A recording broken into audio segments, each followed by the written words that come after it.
Automation বর্তমান সময়ে সবচেয়ে ডিমান্ডফুল স্কিলগুলোর মধ্যে একটা। কেউ হয়তো বিজনেস অটোমেট করছে, কেউ ফ্রিল্যান্সিং করছে, কেউ এআই এজেন্ট ওয়ার্কফ্লো বানিয়ে কোটি টাকা কামাচ্ছে। কোডিং টুল হওয়ার কারণে এই প্ল্যাটফর্মগুলোর জনপ্রিয়তা অনেক বাড়ছে। তাই প্ল্যাটফর্মগুলো নিজেদের জনপ্রিয়তা ধরে রাখার জন্য কন্টিনিউ নিজেদেরকে আপগ্রেড করছে। আজকের ভিডিওতে আমরা তুলনা করব তিনটা সবচেয়ে বড় অটোমেশন প্ল্যাটফর্ম n8n, জাপিয়ার এবং মেকের মধ্যে। অটোমেশন ইঞ্জিনিয়ার, জেনারেটিভ এআই এক্সপার্টের রোডম্যাপ নিয়ে আসার পরে আপনারা অনেকেই আমার সোশ্যাল মিডিয়াতে এই প্ল্যাটফর্মগুলো নিয়ে ভিডিও বানাতে বলেছিলেন।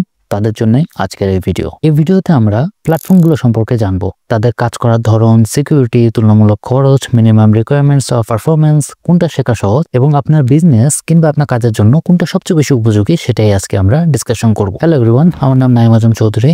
চলুন ভিডিও শুরু করি। n8n একটি open source workflow automation platform, কিছুটা ডেভেলপার সেন্ট্রিক। চাইলে অনেক লজিক এবং ডেটা হ্যান্ডেল করা যায় এবং সেলফ হোস্টিং এর অপশন থাকার কারণে নিজের কাছে হোস্ট করেও চালাতে পারবেন। ব্যাক প্ল্যাটফর্মটা মূলত ভিজুয়াল সিকোয়েন্স বেস, বলতে পারেন সিরিয়াস ভিজুয়াল বিল্ডার, কিন্তু তার সাথে এআই সাপোর্ট সিস্টেম রয়েছে। এবং তুলনামূলকভাবে সবচেয়ে সহজ হচ্ছে জাপিয়ার। হাজারের উপরে অ্যাপ ইন্টিগ্রেশন লাইব্রেরি বিল্ডিং দেওয়া থাকে, AI chatbot, AI agents, canvas, function সহ অনেকগুলো অপশন রয়েছে যেগুলো নিয়ে আমরা আলোচনা করবো। একটা প্ল্যাটফর্ম তখনই জনপ্রিয়তা পায় যখন তার ইউজার সেটা সহজে শিখতে এবং ব্যবহার করতে পারে। এক্ষেত্রে জাপিয়ার খুবই সহজ, এটা খুব সহজে বানানো, তাই নন টেকনিক্যাল ইউজাররা এটা দ্রুত শিখতে পারে। মেক যেহেতু ভিজুয়াল লেআউটে বানানো, তাই এটা কনফিগারেশন করা মোটামুটি সহজ বলতে পারেন এবং এটা শিখতে খুব বেশি কষ্ট হয় না। n8n চালানোর জন্য কিছুটা হলেও ডেভেলপার স্কিল দরকার পড়ে। JavaScript node, code function, custom node বানাতে হয়, কিন্তু এটাতে কাস্টমাইজেশনের সুবিধা অনেক বেশি, তাই এটা অনেক শক্তিশালী। এবং আপনারা যদি আমার সাবস্ক্রাইবার হন তাহলে এটা আপনাদের কাছে ডাল ভাত। রানিং রিকোয়ারমেন্টস নিয়ে যদি কথা বলি,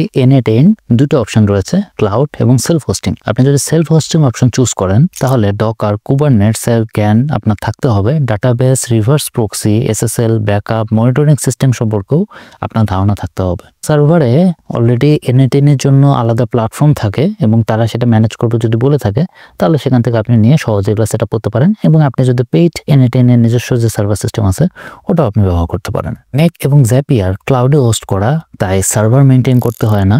আপনি আপনার অ্যাপ জাস্ট লগ ইন করে এখানে কানেক্ট করে কাজ করতে পারেন। যখন একটা সিস্টেম তৈরি করা হয় তখন ক্যাপাসিটি এবং স্কেবিলিটির কথা মাথায় রেখেই সেটা বানানো হয়, যাতে সেটা ছোট, মিডিয়াম কিংবা বড় লেভেলের কাজ হ্যান্ডেল করতে পারে। এবং এই ক্ষেত্রে তিনটি প্ল্যাটফর্মই সেরা। n8n জটিল ধরনের কাজ এবং কাস্টমাইজেশন করতে পারে, তাই এটার ক্যাপাসিটি অনেক বড়।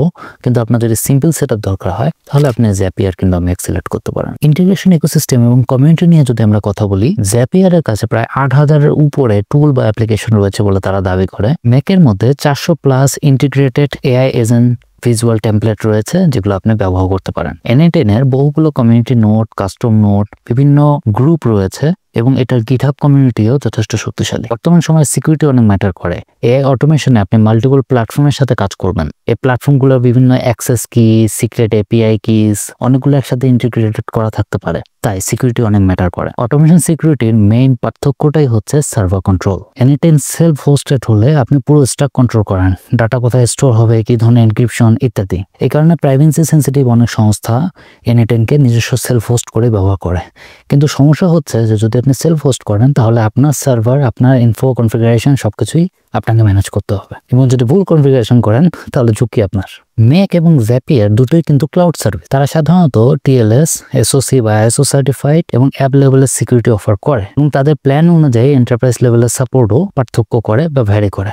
এছাড়াও ক্লাউড প্ল্যাটফর্মে অনেক ধরনের সিকিউরিটি ইন্টিগ্রেশনও পাওয়া যায়। চলুন প্রাইসিং নিয়ে একটু কথা বলা যাক। আমি আগেও বলেছি n8n একটি ওপেন সোর্স প্ল্যাটফর্ম, তাই এটা আপনার কম্পিউটারে কিংবা সেলফ হোস্ট করে আপনি ফ্রিতে লাইফ টাইম ব্যবহার করতে পারেন। তাছাড়া তাদের ক্লাউড অপশন রয়েছে যেটা পুরোপুরি পেইড, আপনি আপনার সুবিধা মতো সিলেক্ট করতে পারেন। তাদের প্রাইসিং প্ল্যান অনুযায়ী ক্লাউড এবং সেলফ হোস্ট যদি আপনি সিলেক্ট করেন তাহলে দেখবেন কমিউনিটি, বিজনেস এবং এন্টারপ্রাইজ লেভেলে কি পরিমাণ সুবিধা আপনি পাবেন। ম্যাক যেহেতু ক্রেডিট বেস কাজ করে, তাই তাদের সিঙ্গেল ইউজারদের জন্য একটা ফ্রি অপশন রয়েছে লাইফ টাইম, যেখানে প্রতি মাসে 1000 ক্রেডিট আপনারা ফ্রি পাবেন এবং শেখার জন্য ব্যবহার করতে পারেন। কিন্তু পরবর্তীতে আমি আপনাকে সাজেশন করব কোনো একটা পেইড সাবস্ক্রিপশন নিয়ে সেটা ব্যবহার করতে। ওদের প্রাইজিং সেক্টরে আপনি আপনার পারফেক্ট প্ল্যান সবকিছু কম্পারিজন করে কিনতে পারবেন।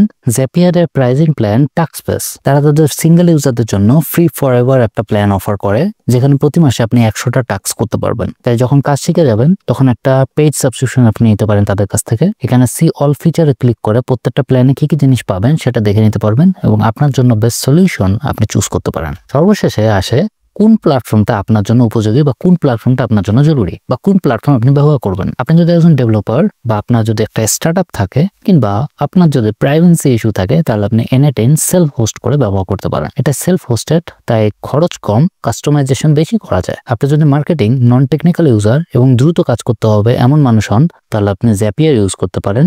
এখানে প্রচুর টেমপ্লেট রয়েছে এবং দ্রুত সেটআপ করা যায়। মাঝারি থেকে বড় অটোমেশন, ভিজুয়াল এবং AI ফোকাসড কাজ করতে চাইলে মেক ব্যবহার করতে পারেন। যাক, আপনার অটোমেশন জার্নি অনেক কিছু জিনিস কভার করলাম। আমি প্রত্যেকটা প্ল্যাটফর্মের উপরেই টিউটোরিয়াল ভিডিও নিয়ে আসার ব্যাপারে চিন্তা করছি, তাই আপনাদের যদি দরকার হয় তাহলে কমেন্ট করুন এবং আমি নেক্সট ভিডিওতে পুরো একেবারে ফর বিগিনার্স টু অ্যাডভান্স বা বিগিনার্স টু ইন্টারমিডিয়েট লেভেলের কিছু প্রজেক্ট প্লাস টিউটোরিয়াল তৈরি করে দেখাবো। তো আজকে ভিডিও এখানে শেষ করছি। See you soon.